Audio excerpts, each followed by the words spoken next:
Watching UWS News, and my name's Conor Finnerty. The 2015 Six Nations comes to its conclusion this weekend, with England, Ireland, France and Wales all in with a chance of bringing the trophy home. I'm joined by our rugby correspondent, Mark McDougall.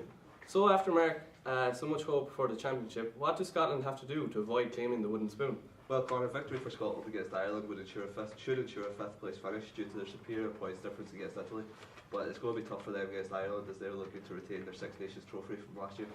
And has Vern Cotter made any changes to his underperforming side?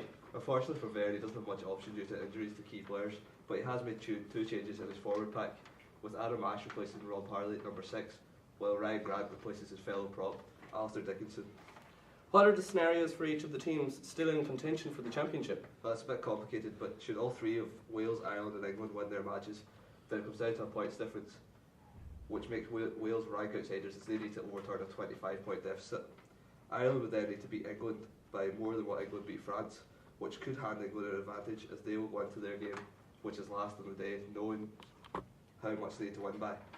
There's also an outside chance that France can win, but they need to beat England by 8 points and also hope that Scotland and Italy are victorious over Ireland and Wales, respectively. Thanks, Mark. In football, Celtic beat Dundee United 4-0 last night to book their place in the Scottish Cup semi-finals against Inverness. It was the third consecutive meeting between the two sides, and it featured 2 further red cards, this time for Anthony Stokes and Ryan McGowan, for a total of 6 in 3 matches. Dundee midfielder Paul McGowan faces jail after admitted kicking a police officer. It is McGowan's 3rd conviction for police assault after the incident last November. McGowan pled guilty to behaving in a threatening or abusive manner less than 24 hours after he played in Dundee's 2-1 defeat to Celtic. Meanwhile, Glasgow hosts round 7 of the Premier League of Darts at a sold-out SSE Hydro tonight. With more, here's our darts correspondent, Callum McClurkin. Yes, Conor, it's a stellar card on one of the Premier League fixture lists, the most raucous and popular venues. Highlights include the 2 most successful darts players of all time squaring off, Gary Anderson featuring in front of a home crowd for the first time since becoming world champion, and the top 2 in the table square off to finish the action. Phil Taylor and Raymond van Barneveld have 21 world titles between them, and they do battle again in Glasgow. Barney desperately needs a win to move out of the relegation zone, whilst the Power needs a result to stay in the top 4 and reach the playoffs. Expectations will be high for Gary Anderson tonight when he plays against Kim Hybricks. The Flying Scotsman should put on a show against the Hurricane, who's bottom of the table.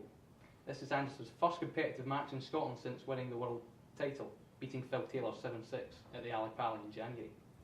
Michael van Gerwen looks to maintain his unbeaten Premier League record this season by seeing off his closest challenge on the table, Dave Chisnell. The world number 1 will need to see off an inspired Chisnell who has shocked many to sit a point behind van Gerwen in 2nd. Elsewhere tonight, Peter Wright will be looking to continue his pick-up in form in front of a home crowd against Stephen Bunting, and 2009 Premier League champion James Wade faces Adrian Lewis in tonight's opening fixture. Thanks, Callum. In athletics, the Kilmarnock Harriers had a tough time at the Scottish Indoor Championships at the weekend. With more, here's our athletics correspondent, Michael Timlett. The Scottish Indoor Championships descended on the Emirates Arena this weekend, and for the Kilmarnock Harriers, it was a disappointing day where they failed to make the podium. Sprint stars Scott Young insist the men's team are good enough for a bronze in the future, following their disappointing last place finish in the under-20s relay. It was alright as a race. We all ran good individual legs, like running. It was just the changes that kind of messed up.